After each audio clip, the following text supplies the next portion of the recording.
데이트 폭행이나 스토킹을 당한 경우 경찰서에 그 행위에 대해 신고를 하는 것 이외에 당장 그 사람이 또 찾아오면 어떻게 하나 라는 무서움이 있는데요. 이런 경우 어떠한 조치들을 취할 수 있는지 살펴보겠습니다.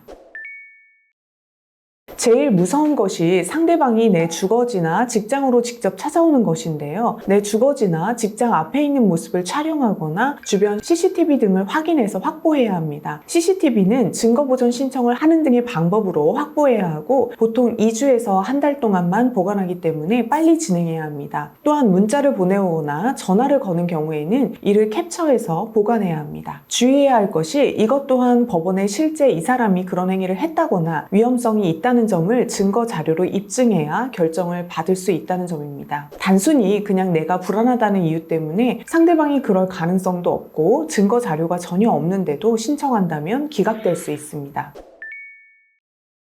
접근금지 가처분은 법원에 신청을 하는데요. 금지하고 싶은 내용과 이에 위반했을 때의 제재 내용 두 가지를 적어야 한다고 생각하면 됩니다. 먼저 상대방이 나에게 어떠한 방법으로 접근하지 않았으면 하는지 내용을 적어야 하는데 통상 거주지나 직장 등으로부터 50m 내지 100m 이내로 접근하지 말도록 하고 전화나 메시지를 보내지 않도록 합니다. 이를 위반할 경우 위반행위 1회당 얼마를 지급하라 라는 내용도 기재하는데 실제로 상대방의 행위를 금지할 수 있는 적절한 금액을 써서 제출해야 합니다. 이렇게 신청서를 제출하고 나면 보통 한 번 재판이 열리고 이날은 신청한 측과 상대방 측이 모두 출석해서 서로의 입장을 판사님께 이야기할 기회를 갖게 됩니다. 예를 들어 부동산을 가압류하는 절차는 신청서와 증거서류를 제출하면 판사님이 서류만 보고 결정을 내려주시는데 이와 같은 접근금지 가처분은 법정에 출석하는 절차를 거치기 때문에 최종 결정이 날 때까지 최소 2달 정도는 시간이 소요된다는 점도 알아두셔야 합니다. 따라서 당장 보호를 받는 것이 중요한 상황이라면 접근금지 가처분보다 더 빨리 진행될 수 있는 절차를 먼저 하고 직후에 접근금지 가처분을 신청하는 것이 낫습니다. 예를 들어 주거지 관할 경찰서에 피해자의 신변보호 절차를 신청하거나 스토킹의 경우에는 경찰서에 신고를 하고 동시에 담당 수사관에게 스토킹 처벌법에 따른 긴급 응급조치를 신청하는 것이 더 빠를 수 있습니다.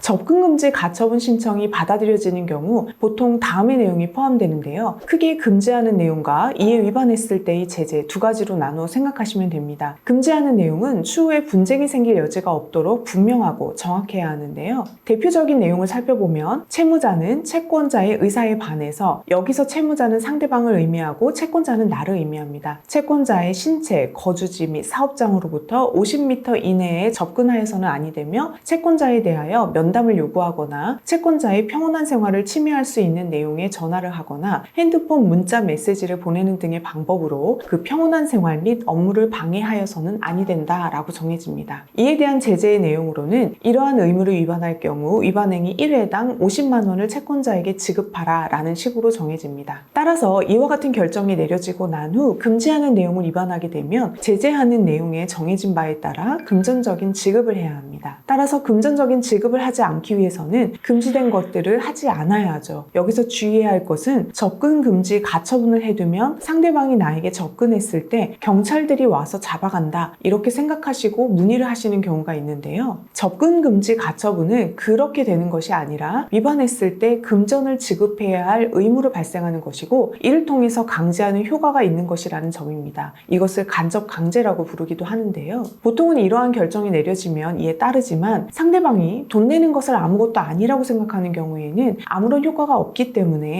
상대방의 성향을 기준으로 가처분을 신청할지에 대해 잘 판단해야 합니다.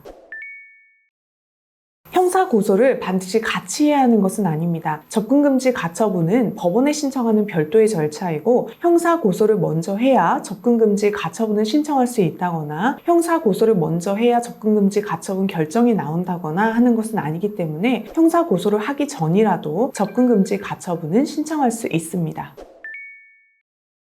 피해자 신변보호 절차나 긴급 응급조치 등이 있습니다. 피해자 신변보호 절차는 주거지 관할 경찰서에 신청하면 되고, 피해자 신변보호 절차에는 스마트워치를 주거나 주거지 주변을 주기적으로 순찰하는 등 여러 가지 방법이 있는데요. 보통은 스마트워치를 주는 방법으로 합니다. 긴급 응급조치는 스토킹의 경우 경찰서에 신고를 하면서 담당 수사관에게 요청을 할 수 있는 것인데요. 긴급 응급조치 내용 안에는 스토킹 행위의 상대방 등이나 그 주거 등으로부터 100m 이내에 접근 금지, 전기통신을 이용한 접근 금지가 있고, 이 위반하는 경우에는 상대방은 본래의 범죄 이외에 별도로 형사처벌을 받게 됩니다. 오늘 접근 금지 가처분과 관련해서 설명을 드렸는데요. 이와 관련해서 도움이 필요하시면 상담 전화로 문의 주세요.